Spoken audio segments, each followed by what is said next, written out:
Welcome to Hail Varsity Radio, the voice of Husker Nation. Insight, opinion, expertise, with the biggest and best names talking Nebraska across the state. Join the show on Twitter at Hail Varsity and at Schmitz_radio. Call in at 402-466-ESPN or 1-800-825-5865. Here's Chris Schmitz. Welcome to it. Great to be with you on a Thursday. It's Hail Varsity Radio, presented by the Nebraska Lottery. Chris Schmidt, Damon Barr. We've got a ton to get into, some recruiting, some college football, and the brilliance of one Brandon L. Vogel. How about Danny Burke? He is back from vacation. Saw him on TV earlier on VSiN. He wasn't wearing a mask, so he's okay. Good for Danny Burke. Loaded up. Can join us today at 466-3776. 466-3776. 800-825-5865. Numbers to get in. Give us a find on Twitter and follow up at Schmidt_radio or at Damon Barr. That's 2 R's for Barr. You can email Chris at hailvarsity.com. NASCAR has spoken. Some final thoughts on the noose, and the picture finally released on what the rope and garage hang down is by NASCAR, by a member of the media. And that ain't no garage door loop pull down, my friends. That's a freaking noose. So some thoughts on that coming up in about 30 minutes.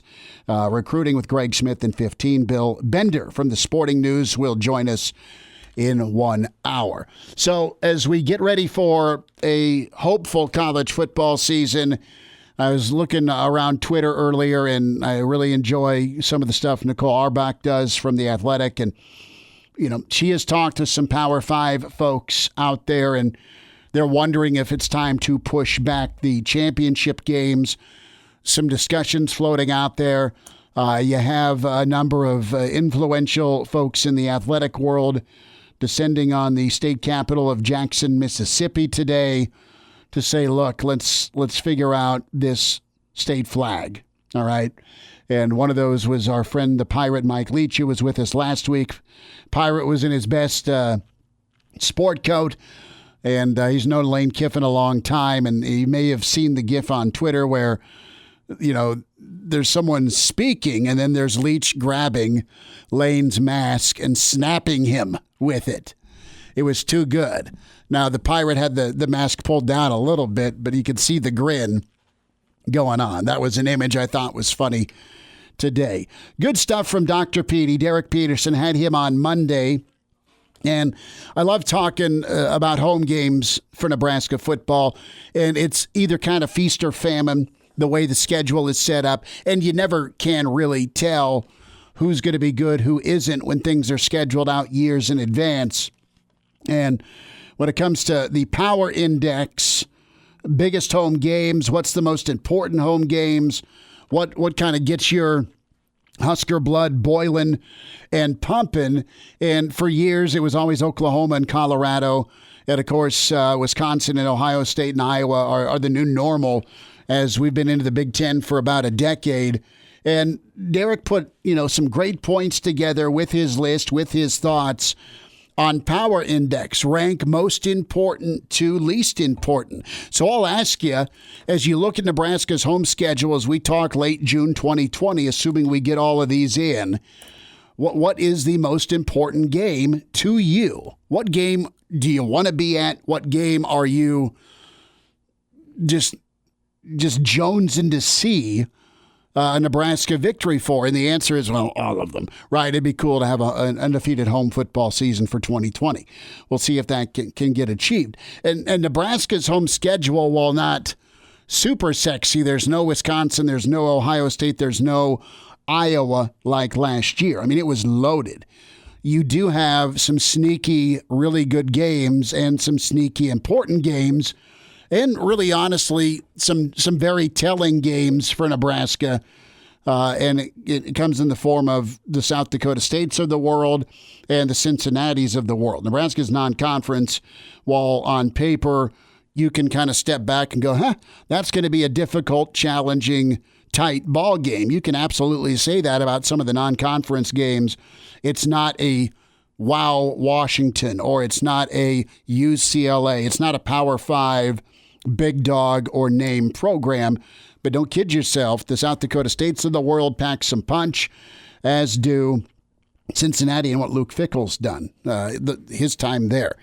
So let's go through this index here. And Derek says, number one power rating game to him is the Minnesota game, Week 13, Black Friday.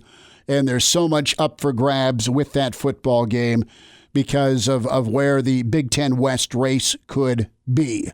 A day later, it's Iowa, it's Wisconsin. Those have been the two front runners for the division. Minnesota had a great season last year. They faded down the stretch in November because of how their schedule was stacked. They went 1-2. But these three games they had consecutively with Penn State at Iowa and then Wisconsin in Minneapolis. Wisconsin was out for vengeance. Iowa defended home field in a tight ball game.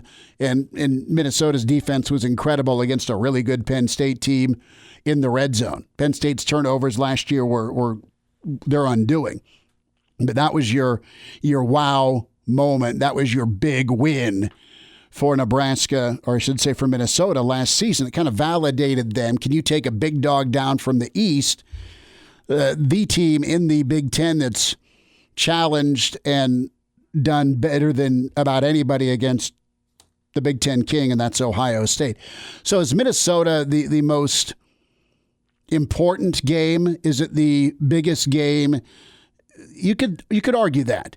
And I don't pretend to say that, look, Nebraska is a program based on talent, based on recruiting, based on what we think Nebraska football should be. I don't think they should lose to Minnesota. They have lost to Minnesota. They've lost to Minnesota during the Jerry Kill era, and PJ Fleck smoked Nebraska last year. Nebraska also dismantled Minnesota 2 years ago. So Nebraska is a game under 500 against Minnesota in the Big Ten era. So you could argue that Minnesota's there. Second most important game per this list is Cincinnati. Cincinnati's going to be ranked. Cincinnati's going to be a favorite Group of 5 team along with Central Florida and Boise to find their way to a New Year's Day 6. And Cincinnati, listen, it wouldn't be a surprise if Nebraska lost to Cincinnati. That's still a game that you think Nebraska should win. Coming in at number 3 is Penn State. Penn State has national championship aspirations. They'll have a new offensive coordinator. They have a returning quarterback. They have an insanely talented defense. And they come to Lincoln, and it's been forever, man. It has been forever since Nebraska has played Penn State. Okay, they played Penn State back in 2017 and got annihilated. They absolutely got destroyed. It is what it is. You know how 2017 went. But overall, since the move to the Big Ten, Nebraska 3-1 against Penn State. And Bo had some really tough, well-fought, hard-fought wins against the Lions as they were kind of in the midst of turmoil till Bill O'Brien steadied them and James Franklin elevated them. So Penn State's right there. If I were to, listen, I think Penn State's the biggest name, highest ranked, biggest dog on the schedule. So to me, that if you can win that game, if you play that game, and you get a big victory over an East power, that from a national credibility standpoint says, all right, Nebraska's on the right track. They're pretty decent, and that's nothing you sneeze at, right? And Penn State has, aside from the loss at Minnesota last year, they don't lose, typically. They don't lose. They found ways to sneak out of Iowa the past couple of years. They're under 500 against an Ohio State team, but they've still beaten Ohio State. And you know what? They have done better than most against Michigan. And I don't see them in Wisconsin playing a lot. I know they'll play this year, but they beat Wisconsin. Listen, to me, the team that you have to beat and you're chasing is Wisconsin, okay? Iowa is your rival. Whether you accept that or not, it has gotten very tight, very close. and it's been excessively heartbreaking if you're Nebraska the last 2 years, and you've been beaten the last 5. So Wisconsin and Iowa are like 1 and 1A to me, and I would put Penn State above Cincinnati for sure, because I still think Nebraska at home should beat a Cincinnati. I think Nebraska at home should beat a South Dakota State.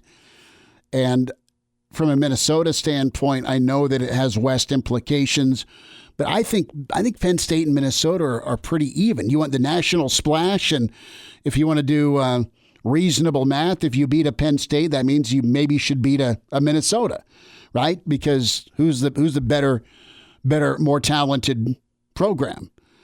It's Penn State, hands down, and that's not a knock on Minnesota. And where do you factor in Purdue? I mean, there's emotional tags to each matchup. There's West race. There's national implications and credibility. And then there's just kind of true mirror looks at where's your program at when you take on 2 pretty good group of 5 teams. Nebraska's got their toes stubbed more times than not against group of 5 schools. And we're not talking South Dakota State or Cincinnati. I'm talking Troy. Who else beat them? Troy got them and somebody else. Right? I mean... Was it Northern? Yeah. Northern Illinois? Northern Illinois and Troy. So Nebraska, and Southern Miss, if you go back to the Callahan era. So Nebraska has not been immune. And I forget the team that Amir put his Superman cape on against and won the thing. But Nicholls State or McNeese State or one of the two, I forget. But the point is that was dangerous. So to me, if I'm ranking, okay, what's more bang for your buck? What's like the most important? I'm still going to give me a team that's ranked in the top 5. Give me a team that's playing in New Year's Day. Give me a team that's vying for the Big Ten championship, just not a divisional championship. I'm going to put Penn State above Minnesota. I'm going to put Minnesota second.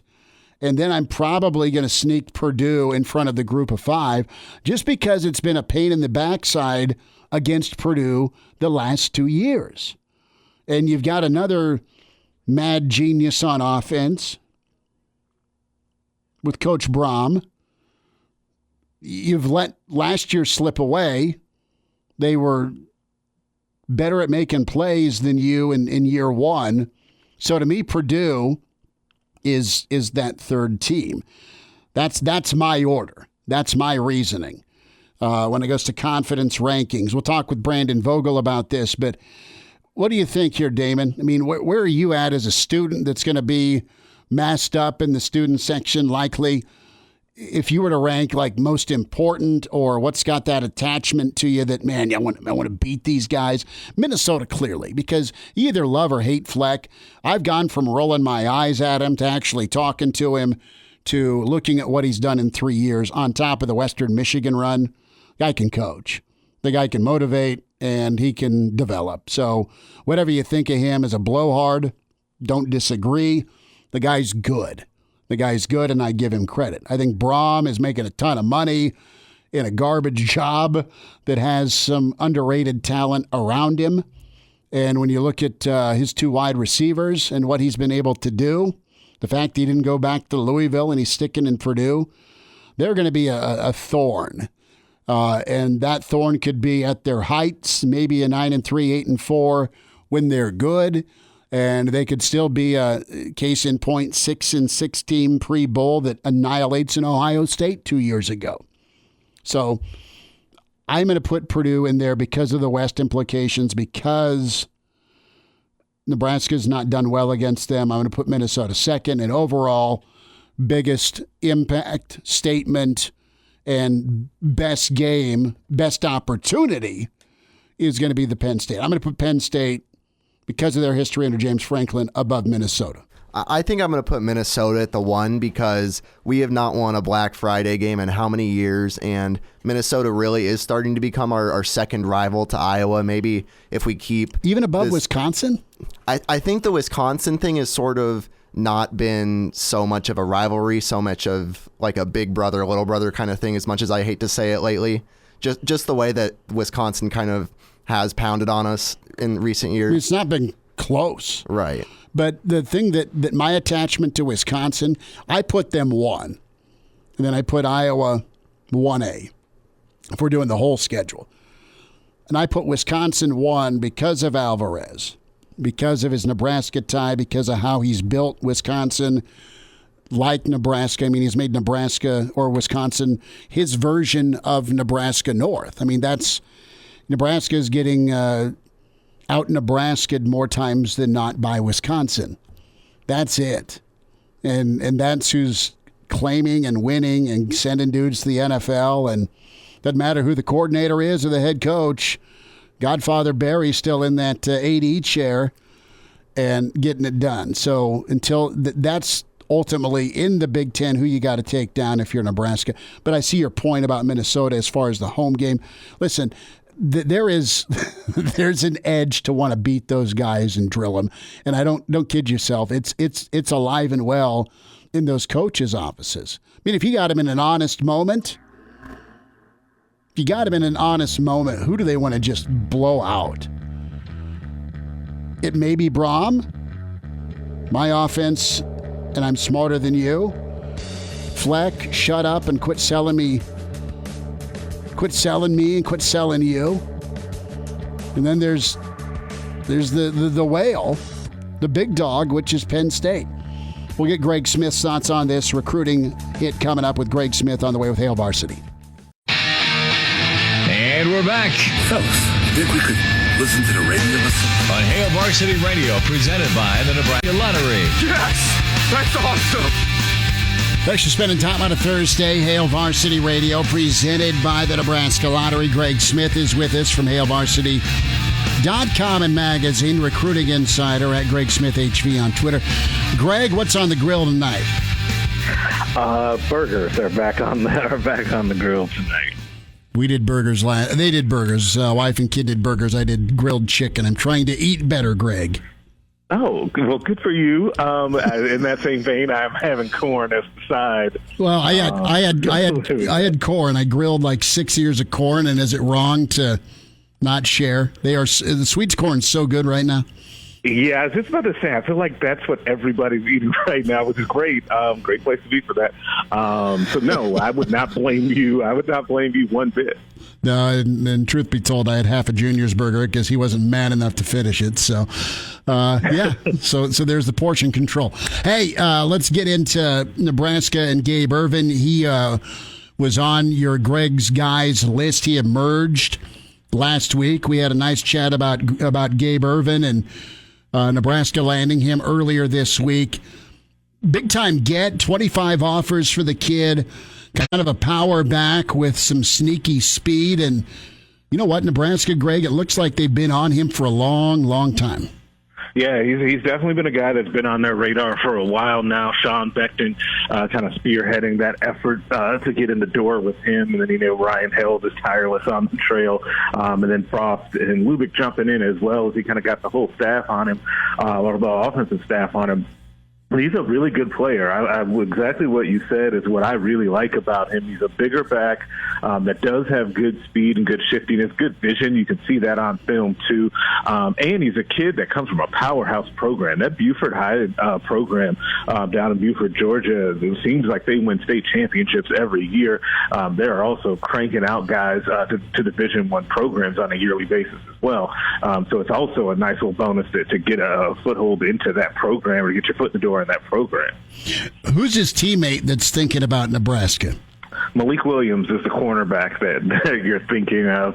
And I really like Nebraska's chances with him as well. He's about 6'1", 170, Malik Williams is.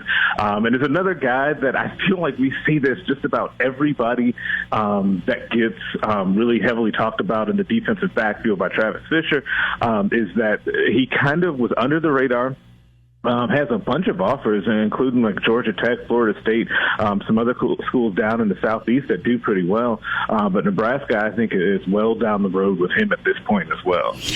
I don't want to ask you if you're surprised, but looking at the peer offer list with Irvin and then potentially with Williams here, I mean, this isn't like lower tier SEC schools. This is Georgia. This is Florida State. This is the U. This is SC for Gabe Irvin.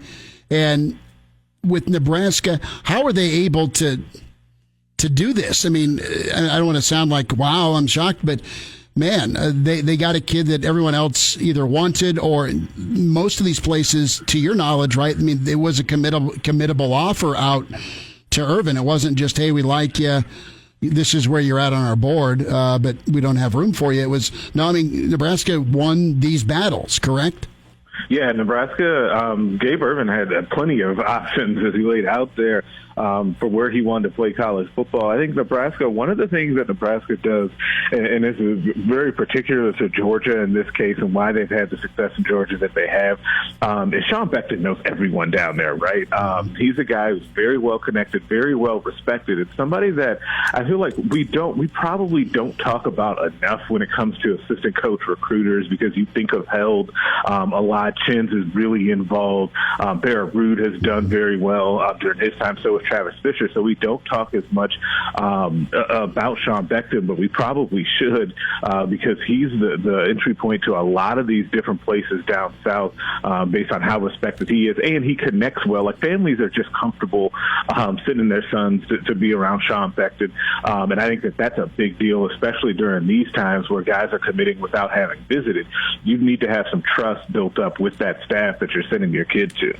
Well, you nailed it. I mean, trust is the word, and trust is the feel. For a lot of these kids that haven't had a chance to physically be on campus, the virtual tour has been a priority, and Nebraska's been doing well. So 10 commits for 2021. I got a list of some kids here, Greg. Going to go down the list and kind of give me your temperature reading here. Christian Burkholder, really talented outside linebacker. Nebraska wants another outside backer. And Burkholder's out of Alabama. That's prime Chin's territory. What's your feel on Burkholder?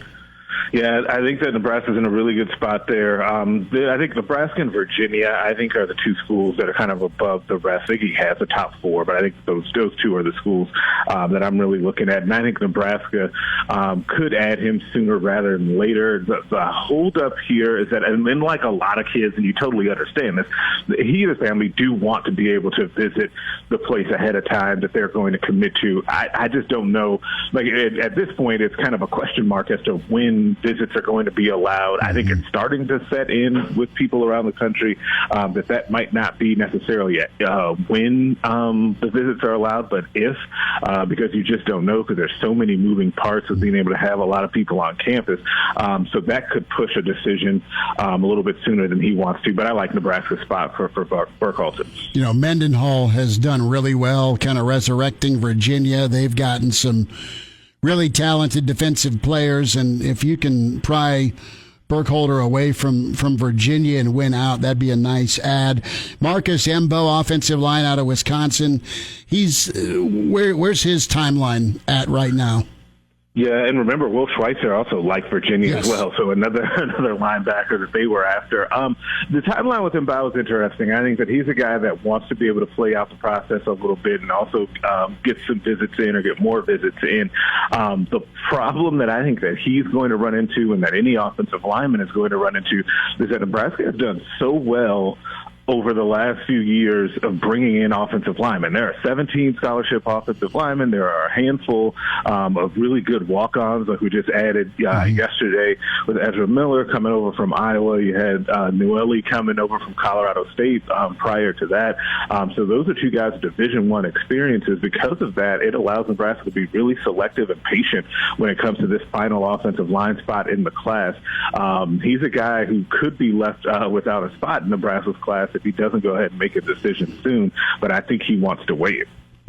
Well, and you nailed it. Miller, I remember you doing kind of a write-up on Miller, and just touch on what, in your opinion, Nebraska's getting. We've seen the measurables, but also kind of that fresh start opportunity for him as he makes the move from Iowa City to Lincoln. Yeah, one of the thing that really interests me about him, because he was a four-star kid coming out in the 2019 class, and one of the really heralded players in that 2019 Iowa class. He enrolled early out there in Iowa City, so he's got some additional time in their strength and conditioning program as well. The thing that I'm really curious to see is his motivation factor, and I think it'll be high because he's going to want to prove himself, right? He's coming into a crowded room. He was a talented kid in his own right, and kind of rekindling that flame with football, I think will be really huge for him. And it gives Greg Olsen another very intriguing body there. There are no shortage of guys that could end up being dudes for Greg Olsen's unit. Okay, July 4th, get your fireworks ready. Latrell Neville, I know he was a Virginia Tech lean kid out of Texas, Houston area. You feel good about him for Nebraska? Yeah, I would be surprised if the pick is not Nebraska at this point. I think all signs point to Neville being the next wide receiver in the class. It's just always, it gives you a little bit of hesitation when a guy says he's going to make an announcement on a date, and that date is still a couple of weeks away, right? It just gives time for, it's recruiting, so it gives time for wacky things to happen. But I feel good about where Nebraska is with him. And if you pair him with Sean Hardy out of Georgia, that's two really nice-looking prospects on the outside that have good size and speed that should be in the mix fairly early in their playing careers. Greg, got about 3 minutes here. A.J. Rollins, tight end out of Nebraska, and the token Thomas Fidone. Question, tight end. I've laid out here 5 kids. Would that pretty much round out? What's the total number for Nebraska? And give us a read on Rollins and any update on Fidone. So Rollins is kind of unique because I'm pretty sure that the only school that he's visited is Nebraska, right? And so I don't know if he's going to want to try and be patient if he feels like he's far enough down the road with Nebraska and feels comfortable with their coaching staff because Nebraska wants to take 2 tight ends. Because what will be interesting if you could get Thomas Fidone to move off of waiting to take visits and hopefully for Nebraska he commits to Nebraska, and then things get really interesting because Nebraska does want to take 2 tight ends, but there's a host of guys, including Rollins, Eric Olsen out of Colorado, Gunnar Helm out of Colorado, that would all be vying for that second spot. Thomas Fidone is a take no matter what, but there's only going to be one more slot left for those guys, so somebody's going to have to make a decision before they want to if Fidone ends up making an early decision. But right now, there are no indications that he wants to do that because he's content with playing it out because he can at this point. Who do you think's the second best tight end of that group behind Fidone? Boy, I think it's Eric Olsen, the kid out of Colorado who's got really unique family ties to Nebraska. He has so many relatives that went here and then also has a bunch of family still in Omaha and kind of grew up going to Husker games. He's a really nice looking prospect as a guy who flex out and is athletic but also can block in line. So I think he's a little bit bigger at this point than Fidone is, even though Fidone's got good size. So I think that they could complement each other well if those were the 2 tight ends. But I don't know that you could go wrong with any combination of one of those 3 other than Fidone. Obviously, Fidone is the big dog, but either one of those other 3 would be welcome additions as well. Well, and you've also got the factor of closeness here with Rollins, and you know how reactions go if someone from in-state doesn't end up here. Right, and that's both ways. Yes, that's definitely a factor. It's just that he's just been so quiet, and I've been trying to catch up with him here because he's just been a really quiet kid during the recruiting process, and you just never know. That could mean that he's been quietly building a strong relationship with Barrett Root and those guys, or it could mean that he's really trying to find another school. Like, you just don't know until you're able to talk to him because he's been really quiet during the process. Greg Smith, recruiting hit, and can follow him on Twitter. Do so at Greg Smith HV, HailVarsity.com, and be sure to check out his Wandale Robinson profile with the Hail Varsity yearbook that's heading to your mailbox soon, or a newsstand soon. Greg, we'll get caught up again. Thanks for a few minutes today. Hey, thanks as always. You guys have a good weekend. You too, man. There he is. Greg's going to be firing up some burgers on the grill. I always like to ask Greg what he's cooking. I may just surprise him one day. I hope he answers the door. We will head down to Talladega. Statement from the president of NASCAR. Hail Varsity continues. Chime in 402 888-466-ESPN or email the show, Chris@HailVarsity.com. Just try me. Back to Hail Varsity Radio. Thanks for spending time. Bill Bender, Sporting News coming up here at 5, and then Brandon Vogel and the Pride of Chicago, Danny Burke. We spent some time confidence ranking most important games in Lincoln in 2020. Minnesota comes in on Hail Varsity's list as number 1. Do you agree? Do you disagree? I respectfully disagree. I'm going to put Penn State above Minnesota, but I put Minnesota second. I put Purdue third, even in front of a South Dakota State, even in front of a Cincinnati. And I know Cincinnati's probably the second or third best team on the schedule. I think Nebraska in year 3 needs to be able to beat. I think a lot of Nebraska fans think you need to be able to beat a South Dakota State and a Cincinnati in back-to-back weeks. Just that's it. Doesn't happen automatically, clearly, but that's just where I'm at. Let's go down to Talladega. And about lunchtime is when NASCAR released the photo of the garage and the, I'm going to air quote here, pole rope that was fashioned into a noose. So when I had the visions of a pole rope, I think there's a rope that comes down from the side of your garage and there's some knots in it for grip, and then there's a little loop you stick your wrist through. This thing's a freaking noose, okay? And Bubba Wallace was right. NASCAR President Steve Phelps commented, we'll hear from him in a moment, but he said, look, you see the photo, there's a noose. It was real. That was a major concern for us, for Bubba. And our initial reaction was to contact the FBI and authorities because we wanted to protect our driver. And a little backstory here. You have a crew member notice the news. The crew chief is Jerry Baxter, who works for Bubba Wallace and Richard Petty Motorsports. Baxter notified security. A photo was taken of the noose before it was cut down. And NASCAR contacted the FBI, who also viewed the picture. So with the FBI, I mean, there's over 1,000 garages that the FBI went and looked at in Talladega. And with the pull-down ropes that exist, there were, I think, 5 or 7 of them, but only one with that type of noose opening at the end, okay? And this is what was going on. Bubba had come out, rightfully so, get rid of the stars and bars. The reaction to that was Bubba had received death threats. You had some a-hole flying a Confederate flag behind an airplane saying, let's defund NASCAR. That was flying over the racetrack. You had protesters outside in favor of the Confederate flag. You had emotions attached to all of this after what's gone on the past 3 weeks in our country. It was very emotionally charged. You have Phelps say that there was a thorough sweep of all 29 tracks where they race.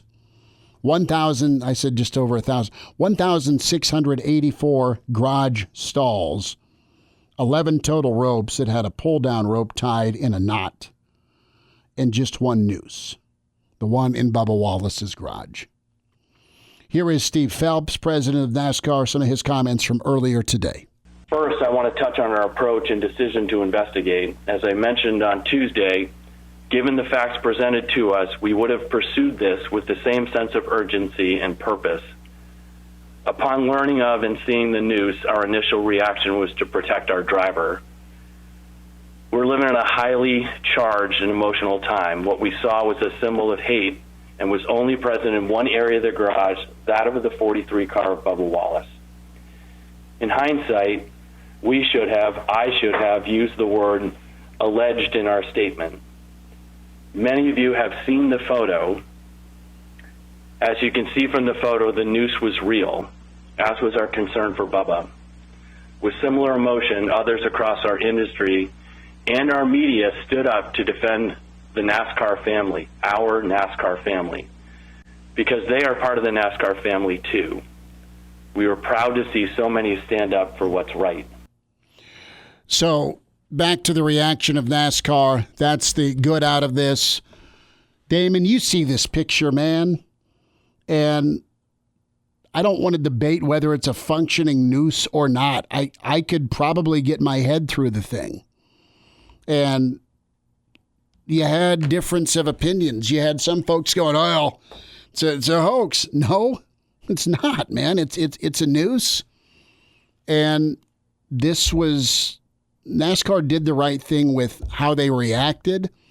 But back to Lars Anderson yesterday, we're seeing the picture for the first time. Today, 5 hours later, from noon. Could the picture have maybe gotten out? The reason it didn't, there was no conclusion to the investigation. NASCAR just wrapped up. Okay, so if this thing's been there since October of 2019, somebody still made it into a news. And okay, why? To intimidate? To latch on to a hook somewhere to keep the garage shut? I'm just throwing out the what or the why. But yeah, I mean, from a timeline, yeah, I mean, there's a lot of things in this kettle here of emotions and climate outside of Talladega. You have the Confederate flag, and you have the only African-American driver in NASCAR. Here's your garage. Oh, and bang, here's a noose. Man, it adds up to smell funny. And I'm not saying that NASCAR has buried their head here and there's a cover-up. I don't believe that at all. With the FBI, I don't think that they, in unison with NASCAR, would have tried to sweep this and protect somebody. They would have, if they had evidence of who did it, they'd come out and this person would be getting verbally smoked and charged. That's what would be happening. But don't tell me it wasn't a news. How chilling is that picture in the backdrop that Sports Illustrated posted? Chilling is the right word to use, I would definitely say. Yeah, I hope we get some sort of eventual answer as to who and when and why it happened. We'll spend some more time on college football, some thoughts with Bill Bender, not only on Nebraska, but his story earlier in the week was really pretty good with not only coaches and programs on the hot seat, but some prove-it coaches, and Coach Frost falls into that category for him. And absolutely, we'll spend some time on that, the different tiers. I know we've had that conversation before, but some perspective from what's coming up on Sporting News, and that is, the top 25 programs of the last 10 years. And it's fair to say Nebraska's not been one. We'll wind down hour one. Hail Varsity continues. And now, back to Hail Varsity Radio. One final time this hour, Bill Bender's Sporting News coming up. College football thoughts with him, Brandon Vogel. Pride of Chicago's Danny Burke. We're going to talk with Danny at 5:40, get his take on Vegas. Some baseball thoughts with a shortened season. Who does that favor? Anybody? Reminder about drinking and driving. 1 out of 3 fatal crashes involves an impaired driver, driving drunk, buzzed, or high. Never acceptable. Law enforcement officers are working around the clock to stop with sobriety checkpoints and saturation patrols as a driver make the correct choice of a non-alcoholic drink or have a pre-selected designated driver. Be smart. Start the conversation. Who's driving home? Brought to you by the Nebraska Department of Highway Safety Office. Got a Twitter response to our last segment. Dan's a frequent contributor on Twitter and love hearing from Dan. It starts out with an expletive I can't repeat, but I get what he's saying. blank, I better be careful. I tie a knot. This is from Dan. I tie that knot a lot while fishing.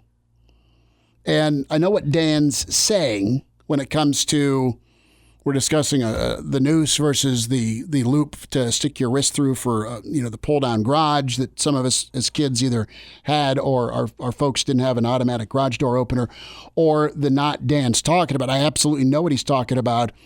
Every summer, we'd go out to western Nebraska, Medicine Creek, kind of between Cambridge and McCook, and fish at my grandpa's lake and stay at the cabin and listen to Pete Incaviglia go 0 for 4. I mean, it was sweet, but I was mesmerized by my grandfather's ropes that he had with all these cinder blocks that would be positioned on the front of the boat, back by the motor or the side of the boat for his air quote special fishing hole that he'd blindfold my brother and I, and he'd take us to. No, I'm kidding on the blindfold, but we thought he might someday. But yeah, to be able to raise those anchors and position the boat from rocking in the wind, he had a loophole that he would fasten around his wrist so he could drop specifically his cinder block, just so the boat would be positioned just perfect, wind or no wind, to try and catch as many crappie as possible. So, Dan, I'm not fearful of you or your knot tying or what rope you have in the name of fishing. So it's all good, dude. I think you're a stand-up guy. Thanks for listening. But yeah, I mean, I can hear other people's point of view on why it was shaped like that. But when I hear and see the investigation and we talk about 1,600 garages, and that's the only way that rope was fashioned like that, that's too much math to add up to an answer. Listen, this will move forward. NASCAR did the right thing. And the response is what I'm going to take with me by the racers, by the pit crews, and by the support for Bubba Wallace out there. 466-3776, 466-3776, 800-825-5865 numbers to get in. You can email Chris@HaleVarsity.com. Find us, follow us on Twitter at Schmidt_radio, Chris Schmidt, or at Damon Barr, 2 R's for Damon. And Brandon Vogel going to come up here right around 5:30. Danny Burke and Bill Bender joins us next from the sporting news, some college football talk, Nebraska, and Coach Frost, what the outlook is for 2020. Hour 2 next. Welcome to Hail Varsity Radio, the voice of Husker Nation. Insight, opinion, expertise, with the biggest and best names talking Nebraska across the state. Join the show on Twitter at Hail Varsity and at Schmidt_radio. Call in at 402-466-ESPN or 1-800-825-5865. Here's Chris Schmidt. Back to it, Hour 2. It's Hail Varsity, presented by the Nebraska Lottery. Some college football thoughts. We say hi to Bill Bender with the sporting news at Bill Bender 92. Bill, how's your summer going? How's baseball been for you and the fam? Oh, we're doing great, man. We're hanging in there. We had a successful first weekend of Little League Baseball over the weekend, and everything I told you about what went into that, it was a lot of fun. So just continuing to work on that and trying to do well.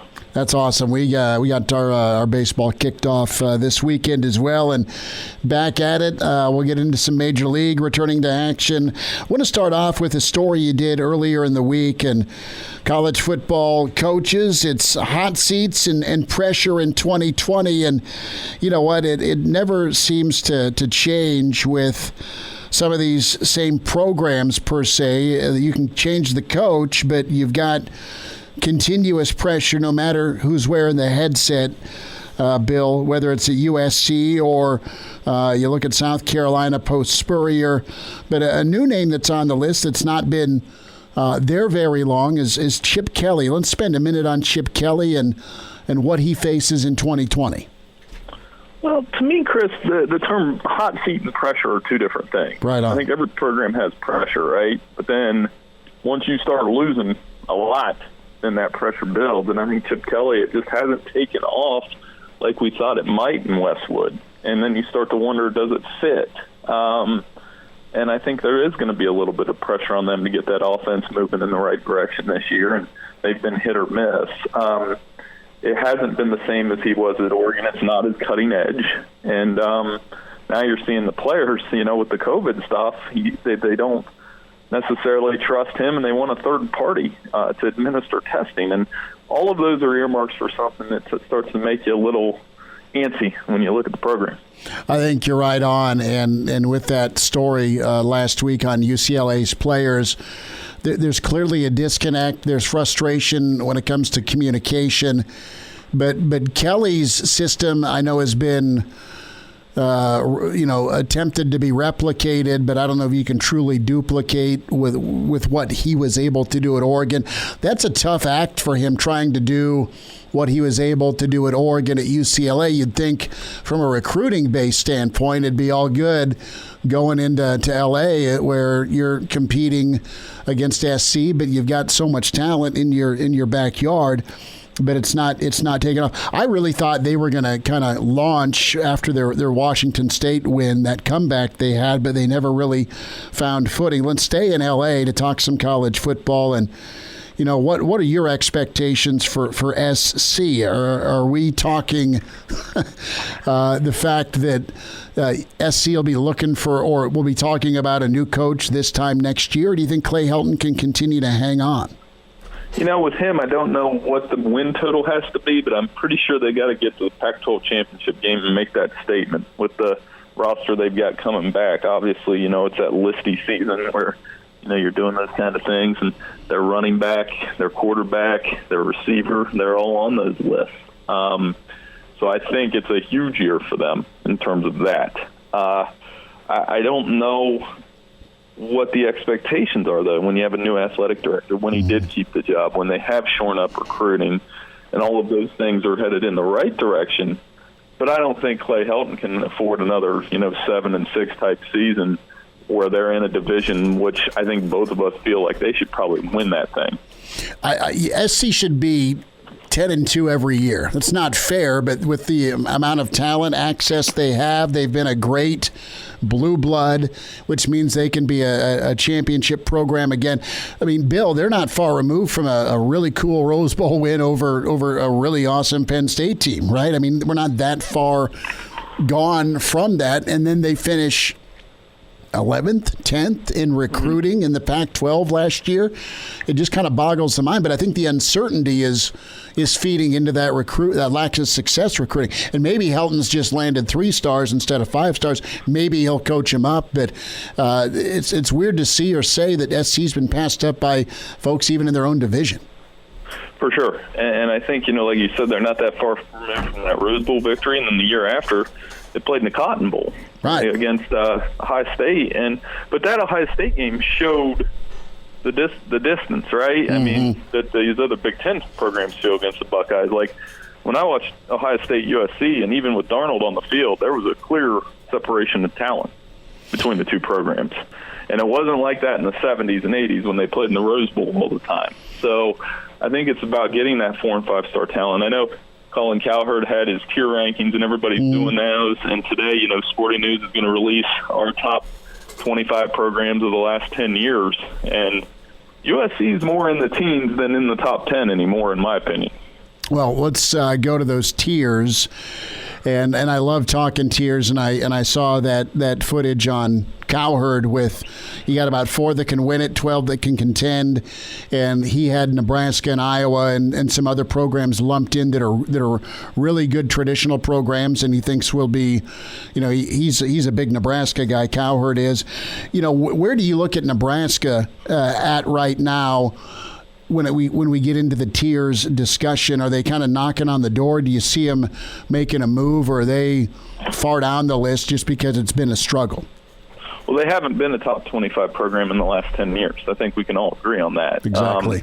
But, you look, I think they fall into that weight class with programs like Texas and programs like Michigan and USC and Tennessee that have we remember them in the 90s and the early 2000s as being dominant, consistent, and would go out and win 10 games in their sleep.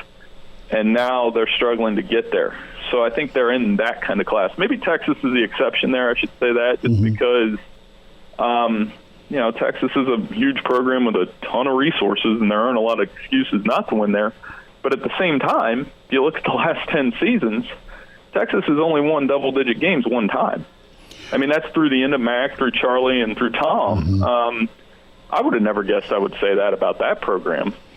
No, I don't disagree with you. The thing that's baffling is the consistency factor for Texas, and I'll throw USC in there.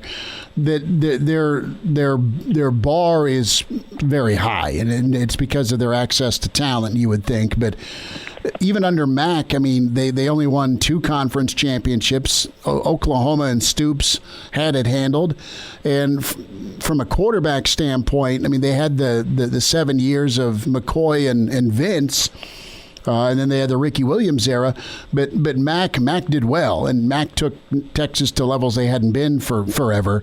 But still, maybe he didn't win as much, or they can even fall into that underachiever category, and that's kind of how it feels right now with Coach Herman, going 8-5 after beating Georgia in year 2. When we get to your list here on coaches facing most pressure, I think Herman's absolutely there because he was so sought after, and look at how great he was at Houston.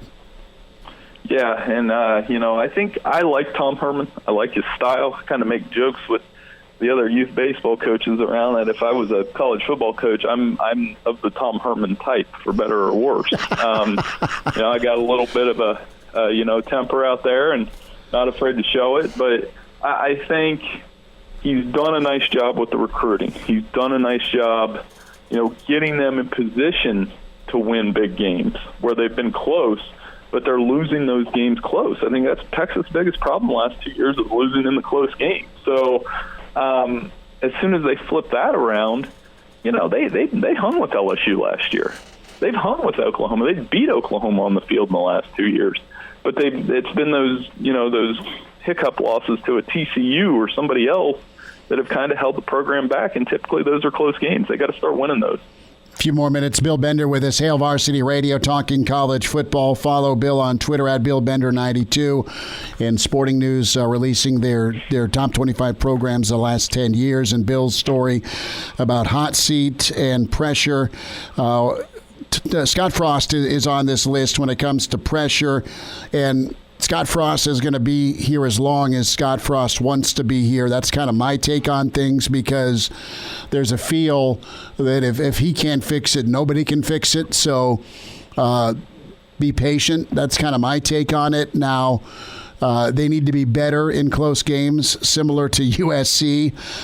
Nebraska needs to kind of kickstart where they're at in the West. They're losing too often to the Purdue's of the world, and that's not a knock. I mean, Coach Brom's nice, but the elite Nebraska fans okay, you should be playing for and winning 9 games a year and playing for a conference championship. That's not been the case.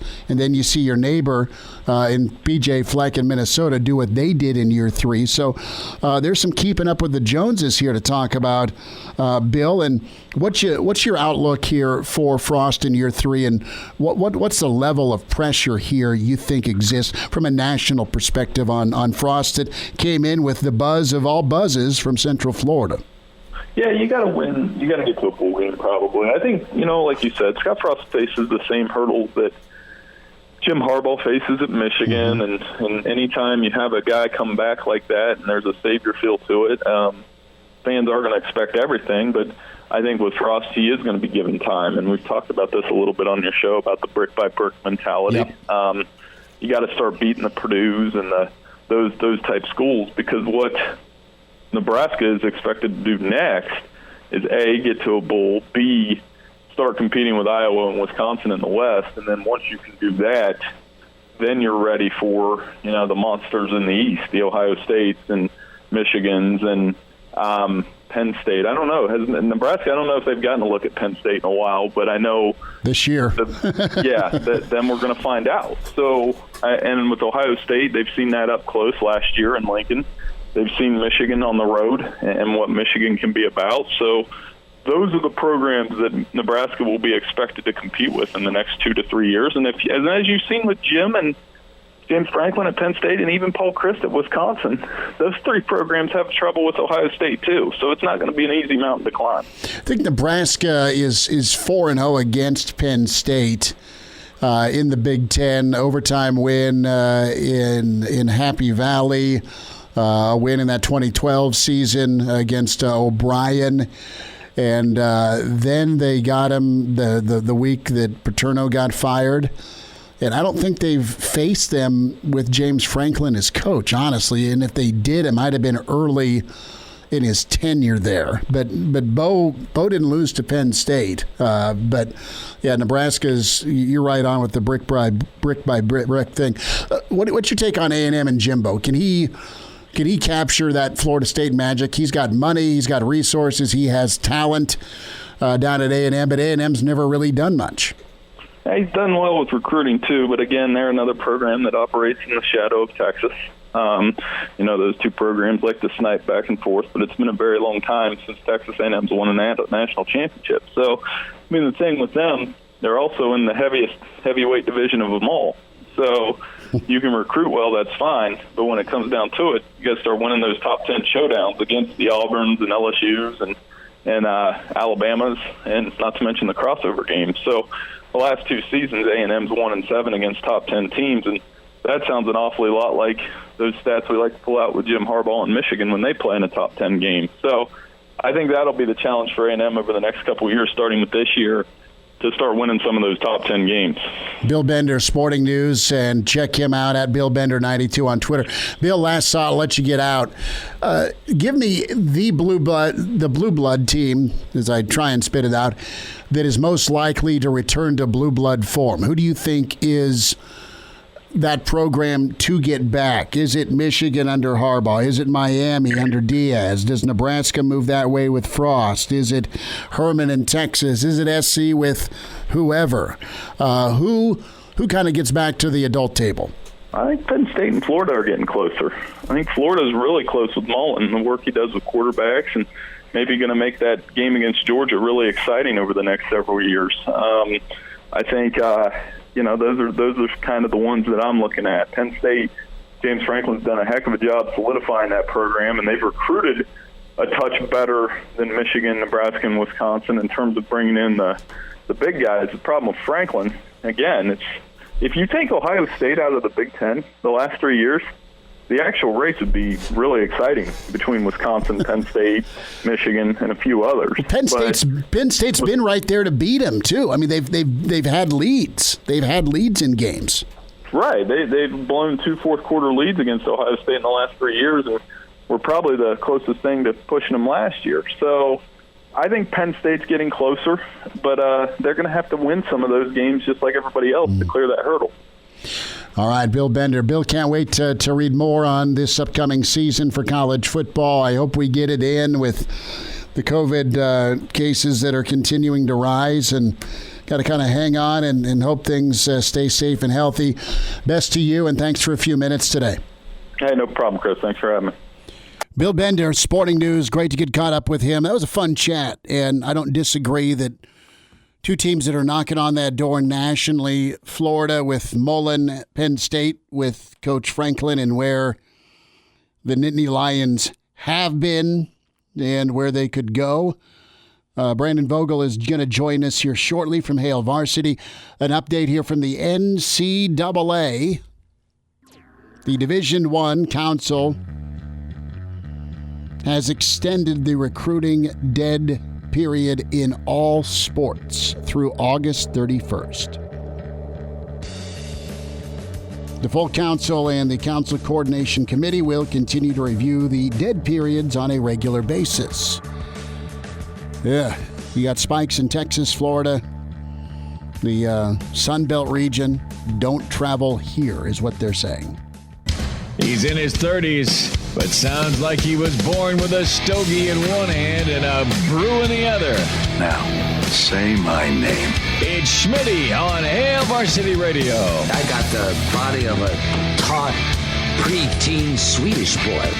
Thank you, Kramer. Hail Varsity Radio, presented by the Nebraska Lottery. Chris Schmidt, Damon Barr. We say hi to Brandon L. Vogel, managing editor for Hail Varsity Magazine, hailvarsity.com, and author with John Cook, Dream Like a Champion. Give him a follow on Twitter. Give him a read. Vogues, what do you know? How's your Thursday? Oh, pretty good. Can't complain. How about you? I'm sweating a little bit, and it's more so what I'm seeing on social media regarding the SEC and if they're going to move back their championship game. Do they make some makeup room if games need to be shifted and changed? The ability to adapt. The SEC's come out with this on social media, and they were with Feinbaum discussing it. If the SEC's chatting, the Big Ten is likely doing so or about to follow suit. Where are you at right now with, we'll talk confidence ranking in a moment, but where are you at confidence ranking for 2020? Has it taken a hit? And with these spikes in COVID around the country, the NCAA instituting a continued dead period now to August 31st. Do you think we're in danger here of at least pushing the season start date back? Yeah, it certainly seems like in more danger than I would have thought, 2 or 3 weeks ago. Recent surge in cases at many spots around the country has shaken my confidence in the prospect of 2020 football a little bit. I still think it's more likely than not that we have some sort of season, but the prospect of a delayed start, of maybe an abbreviated season, perhaps conference only, certainly seems more on the table now than it did, back even at the start of June. With that dead period, extension of recruiting, does that hurt Nebraska? Does that help Nebraska? Is it somewhere in the middle? And I ask that because Nebraska seemed to do pretty darn well with virtual visits and lining up commits in June. Yeah, it seems like they're finding a way, and it may have seemed like Nebraska was behind some others, earlier on, like in April and May, but maybe that was by design. Maybe they needed that time to kind of hone what this new kind of recruiting pitch looks like. In general, I think, the longer that dead period extends, it certainly doesn't help Nebraska, because it's always been a place where kind of your best foot forward was getting to see it in person. And, a lot of that had to do with, the facilities were part of that, but most of all, it was the fan support. It's the things that recruits time in and time out rave about when we talk to them after visits. And, with kind of the uncertain prospect of that, Nebraska needs to have kind of a new way forward, at least temporarily, because, even if recruits are able to take visits in the fall, like, what's that stadium look like? And, there's no question to me that if people are allowed to come, they'll be there. But it's just a matter of what you can do safely and responsibly. I kind of look at the commitment of Gabe Irvin and what sold him never being to Lincoln, but it was, these guys care about me. I can carry the football and do that very well at a high level for you, but the connection part, Nebraska can figure out what to focus on based on a kid's want and need and personality and really put their best foot forward. I really like the way Nebraska's adapted. It's been impressive, and the kids that they've gotten, Schweitzer and Irvin specifically, the last two gets, I think have spoken loud volumes about just how well Nebraska can hone in and really present themselves. Vogues, a thought here with the Husker home game power index. I love this story from Dr. Petey. Where are you at with this? Dr. Petey has Minnesota ranked number 1 in the power index ranking. That's the game he's thinking is the biggest and baddest. And it'd be, you pull your average Nebraska fan yeah, they want to smack around the boat rower. They totally do. I have Penn State up there. My top four goes like this. I have Penn State, then I have Minnesota for home game, then I have Purdue, and then I'll put Cincinnati. Cincinnati's a better football team than Purdue. Cincinnati might be a better football team than Minnesota. We'll see how Minnesota responds to handling success. And Penn State could very easily find their way into the playoff this year based on their defense. And if they can get by Ohio State, they host the Buckeyes this year, I think. So I just think from a wow factor, if you can get Penn State, then that sets you up really well. I know how important the West race is. What's your confidence index ranking? What's number one on the list for home games? It might be Minnesota. I might be with Derek on that. Just as sort of the last game of the season, and for the Fleck Frost dynamic there, which I know Derek mentioned, and you don't have Iowa or Wisconsin at home, so it's kind of the next closest team, so that always adds something, and you've got that Black Friday date. Penn State is probably second. That game sets up really interesting for Nebraska based on where we think Penn State could be. They're kicking around in the top 5 in a lot of these preseason polls, and they do get Ohio State at home. So that's kind of Nebraska's big kind of spoiler chance as I look at it. Now, again, things could be much different by the time we get to early November, but team like that coming in, and maybe Nebraska's at a point then, it's still kind of looking for that signature. Hey, we're here. The past 3 seasons have been rough, but things are changing. That's your chance to do that. I would have Purdue up there. And then I'm really interested in that South Dakota State game. That South Dakota State team is good, or it should be good. They return a ton, and they just play good football. So just to not totally overlap with you, I'll put the Jacks ahead of the Bearcats. Well, the Jacks are bringing a lot of kids back home to Nebraska for the game, and were they at Minnesota last year and almost won that thing? Was that against South Dakota State? Yeah, that was that Thursday night opener. Right, yeah, I mean, it was like a 32-31 game.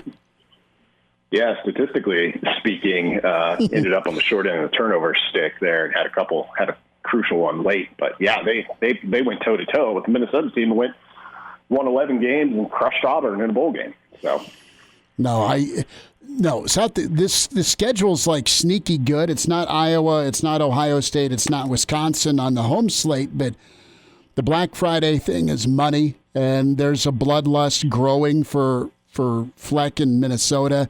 It's not, to me, quite the level of Iowa, especially the way you've lost to Iowa the last 2 years. I think, to me, if we're just going to zoom out and go overall confidence, to me, it's 1 is Wisconsin, 1A is Iowa, and then give me a Big Ten East big dog to want to take down, because that sends a message to your own division, that sends a message to the East, and that sends a message nationally. I think from a talent level standpoint, on paper, that you got to see more on the field. Nebraska should beat Minnesota 7 or 8 out of 10 times. It's not gone that way. They should beat Purdue 9 out of 10 times. It's not gone that way. And then when you look at the group of 5 teams that have come into Memorial Stadium and won, Troy and who else, Damon? Northern Illinois. You just go, what the hell, right? If you're a Nebraska fan. And now you have a team that's going to challenge for another New Year's Day 6 in Cincy with Fickle. And South Dakota State could win a national championship. So it's a sneaky, nice schedule. I hope we get to see it. Yeah, that's the key part. And Derek looked specifically at the home games, but that first road game at Northwestern, I don't know exactly how good Northwestern is going to be in 2020, but I'm very confident they're going to be much better than they were in 2019. You're going to need lots. You're going to need lots of alcohol. Let's just tell Nebraska fans that anytime Nebraska and Northwestern play, you need to medicate. I'm half joking, Vogel. But yeah, I mean, we know the history between them, and when I was going through with the yearbook and writing all those team previews, Northwestern just kind of jumped off the page to me as a team. Like, oh, they're due for a pretty big turnaround from last year. That's how they roll. Patty Fisher's still playing linebacker there. I mean, how old do we feel now? He's been there 37 years. Well, not just him, but their other two starting linebackers too. They've played like nearly 100 games combined together. It's crazy. God. And with Pat Fitzgerald, if Northwestern is going to have linebackers that are that good and that experienced and have played together for that long, they're going to be able to cause some problems. And they did last year on defense. Mm-hmm. The problem was they just had one of the worst offenses in modern college football. They were not good. Vogues, you're talking with Bill Bender earlier, and he's got his story out, hot seat versus kind of prove it, right? And Nebraska and Frost and Herman in Texas and Jimbo and A&M are kind of prove it years for these guys. You look at the talent Texas has and how they kind of whiffed last year, the expectations for Nebraska. I want to go to USC for a moment. Who do you think's coaching USC a year from now? That's a great question, because they're an easy team to fade based on Helton's recent track record there, and it kind of seemed like a foregone conclusion that they'd make a change, and then didn't at the end of last season. From a pure talent standpoint and returning production, they're set up pretty well. I think USC could have a pretty good season. And with, when you look at sort of the uncertainty of the fall ahead and even beyond that financially, I think if they have the kind of year that they should have, which, off the top of my head, I'm guessing maybe they might be in the 8-9 win range. I don't think you can consciously make the choice to move on and incur all of the financial hit that would take. That's kind of something I hadn't really thought about, certainly as it pertains to USC, but overall, are there going to be schools that are, under normal circumstances would be willing to make a change, who all of a sudden came? Brandon Vogel, HailVarsity.com. Get the yearbook. Phenomenal work by Vogues and the staff. Newsstands can subscribe, HailVarsity.com/subscribe. Get the digital subscription involved as well. Vogues, we'll talk Saturday. Thanks for a few minutes. Thank you. And now, back to Hail Varsity Radio. All right, he is back from vacation. He is tanned. He is ready to win some money. And you know what? He's doing well on TV for VSiN, the pride of Chicago. Is Danny Burke at Danny Burke 5 on Twitter. You hear him on VSiN and Sirius XM 204. Pride of Chicago, what's up, man? How are you? I'm doing good, Smitty. It was nice to get a little time off.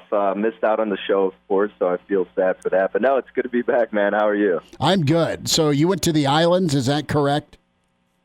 Yeah, so I was in St. Thomas for a week, so we were hanging out at the beaches all throughout the week, did a little bit of island hopping, went to St. John a little bit too, had a group of friends down there. So, so I had a nice little time off and got to explore some of the nice beaches. Were there any tables you could hit down in St. Thomas?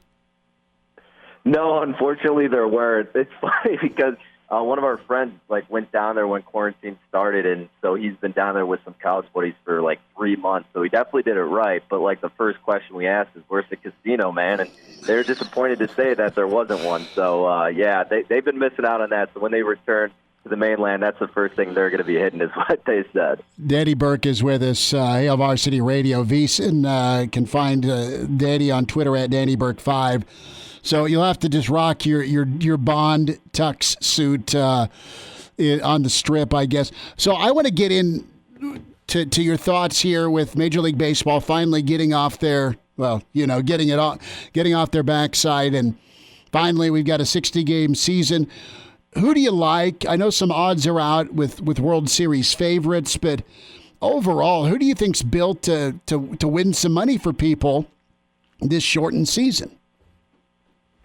Well, The thing that's tricky about this, Schmitty, is naturally this is unprecedented territory. So I was talking about it on the show a little bit today because a lot of these places have offered unique props like, will any player hit 400 in the regular season and the most home runs? Will any player go over 20 home runs, whatever it may be? And I think something to keep in mind, and this, I keep giving this example, and I've probably given it out on the show before, but who's going to really prosper more? Is it going to be kind of the young team that has been put together in this offseason that in the future is going to be really good, or is it going to be a team that's more veteran-laden with experience that can thrive because they're used to playing with each other? So it'd be like the Cubs versus Sox scenario. The Sox had a really good offseason, young team, but they haven't really played together, so who knows what the camaraderie is going to be. The Cubs, on the other side, they've had the same team constructed, a majority of it since that 2016 World Series, so they have the comfortability with each other, but they have issues they lack in other areas, as do many teams. But I think that's the main question, and with a 60-game season, with it being, compounded down so shortly, we saw the Mariners last year get out to a hot start, 13-1. The Nationals, on the other side, wouldn't have made the playoffs most likely if that was the case. So a lot of interesting scenarios can come from this.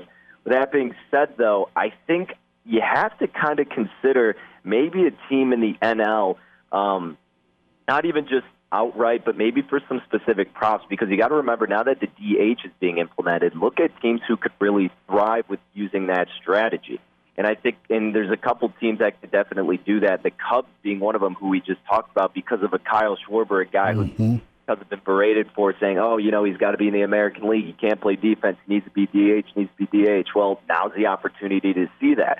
So I was actually looking at his prop for him leading the home runs and having the most, but I didn't see any. So I got to keep an eye out for that. But I think that's an aspect to look at. A team like the Dodgers, and that's no surprise. They're already going to be the cream of the crop coming into it. But they're a team who have enough offensive power to fill in that DH role. And then really, if you want to look at some of those young gunning teams, I know a popular team, at least through our network, that a lot of people have spoken out about is the Toronto Blue Jays.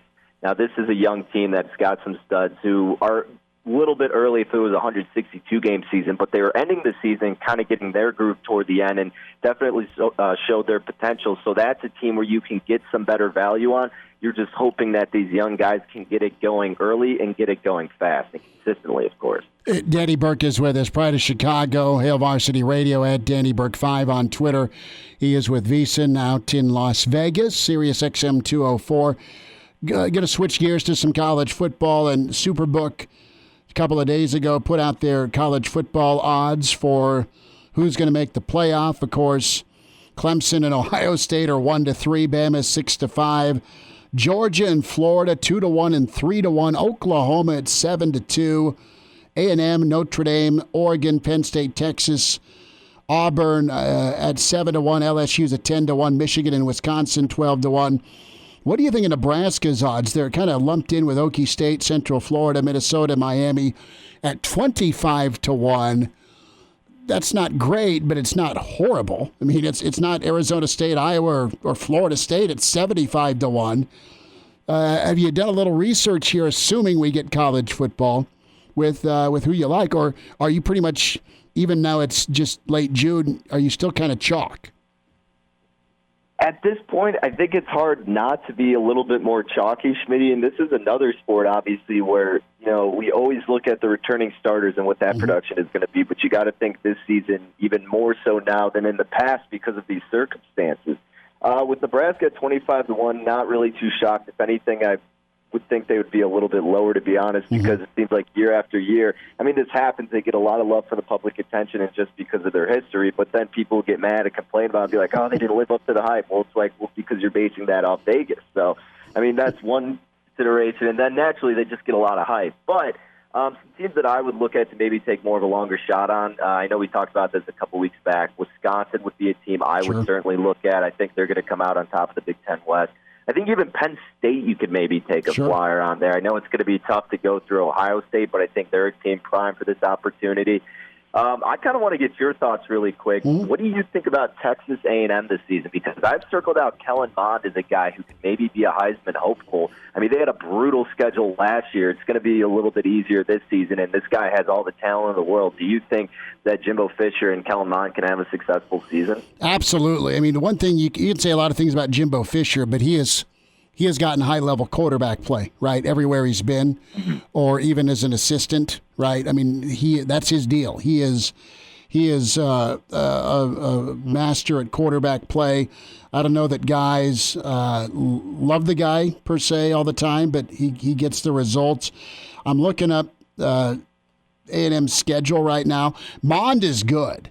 They have talent. They've had insane talent, but they've had like first-round talent, and I'm thinking back to the Sherman era, all right? Or even the year that Sumlin went 11-2. Listen, I think that A&M's poised to probably win 8 or 9 games again, but they got to go to Auburn. They got to go to South Carolina. They got to go to Mississippi State. Those are all consecutive, and then they end with at Bama, and they host LSU. So Jimbo's going to be stuck in this purgatory of 8-5, 9-4, and probably third in the West. And that's going to be better than some of their Big 12 disappointment years, but it's not going to be close to the magic year of Johnny Football, in my opinion. I don't think that's just too difficult to navigate. There's no off weeks for them in the West. And as far as the crossover, Muschamp in South Carolina, I mean, he's got to win this year. Vandy's a joke. That's kind of where I'm at with it. They got Colorado in the non-conference, and they have Oklahoma State in the non-conference. So, well, they did last year anyway. Daddy, I would stay away from A&M. Famous last words, my friend. Thank you for jumping on. We'll get caught up next week. All right, bud? Hey, absolutely, Schmitty. Thanks for having me on as always. There he is, Pride of Chicago, on VEASAN, Danny Burke.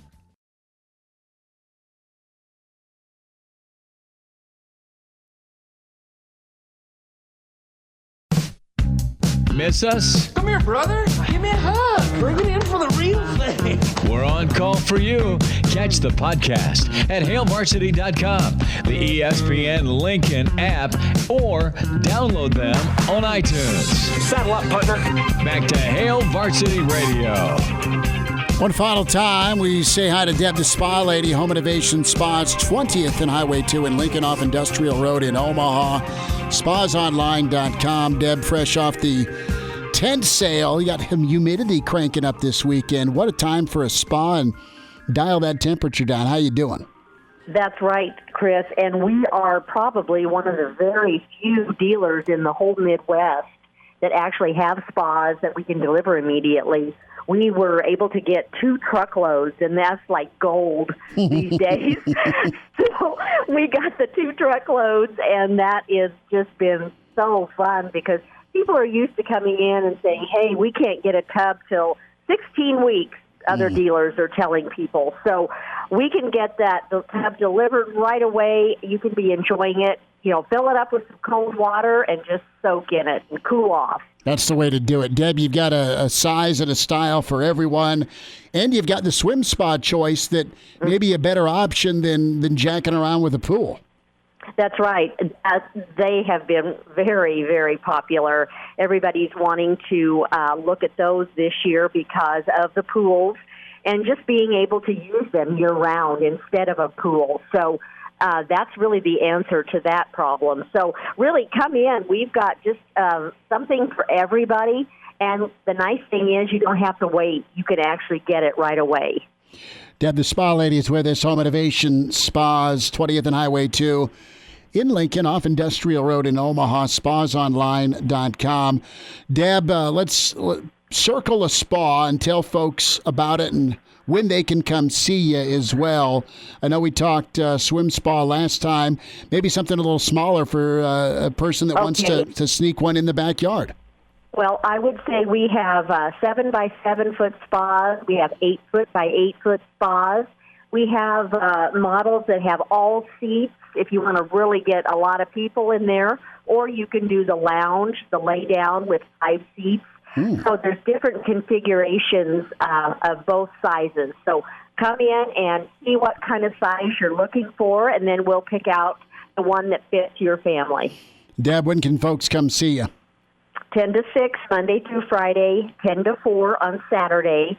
And our website is spasonline.com. That's the way to do it. Go find Deb. She's got, as she says, truckloads that are delivered. You don't have to wait. No waiting. They've got them in stock for you, and pull the trigger now. Deb, you take care, and thanks for a few minutes. Okay, sounds good. All Bye-bye. Right. Deb, the spa lady. Get that spa, man. My cousin Jeremy up in Omaha was like, I need a spa. I want a spa. I'm like, well, go see Deb. Deb will take care of you. And that's the way to do it, man, especially if you want to turn that temp down so it's just refreshing. Get a koozie, get a beer, and you're set to go.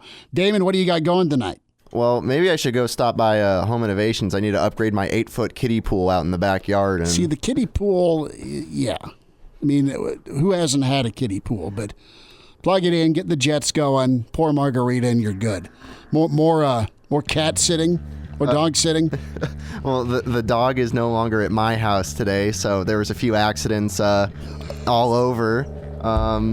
Yeah, that's been fun. That's been a fun time. No, I'm just going to go home, have a nice meal, enjoy a movie. You're going to have some rum, aren't you? I'm probably going to have some rum, let's be real. Just don't share with the dog next time, and you won't have any accidents.